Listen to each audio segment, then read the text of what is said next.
All right, now we want to get back to the breaking news I mentioned at the beginning of the newscast. The city of St. Louis announcing new restrictions in an effort to avoid the spread of the coronavirus. City leaders, including Mayor Lyda Krewson, just wrapped up a press conference just about 10 minutes ago. News Force Vinton Blandon is there. And Vinny, walk us through what the city is doing at this point.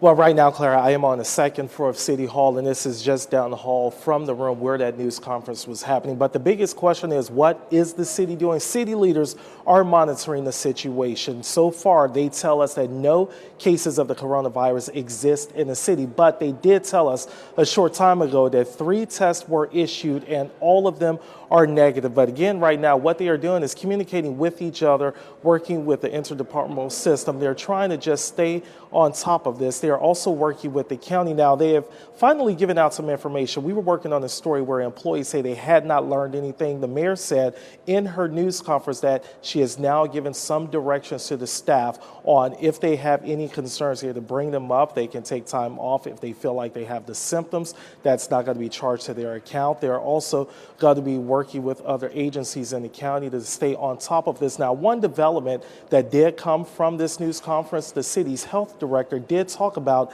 a ban on the size of crowds in our city, and this is what he had to say.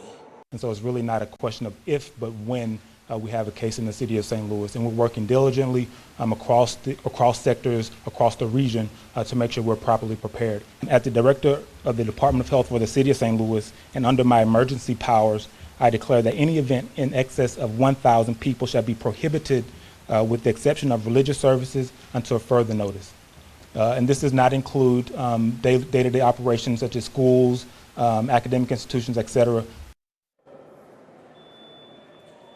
So that 1,000 is a number. It's a magic number. And we have some questions that I hope to find out. And that is, how does this pertain to churches if you have more than 1,000 people? Also, how this pertains to crowds at the Arch. That is federal property, so that may be different. So we are really trying to figure this out. And also the Battlehawks game that is going to be a week from this weekend back at home against the Los Angeles Vipers. That crowd is expected to be more than 1,000. You would think that game is not allowed, but we are working to get an answer to find out if there's any specific exemption for that. But for now, I'm live in City Hall. Vinton Blandon, News 4.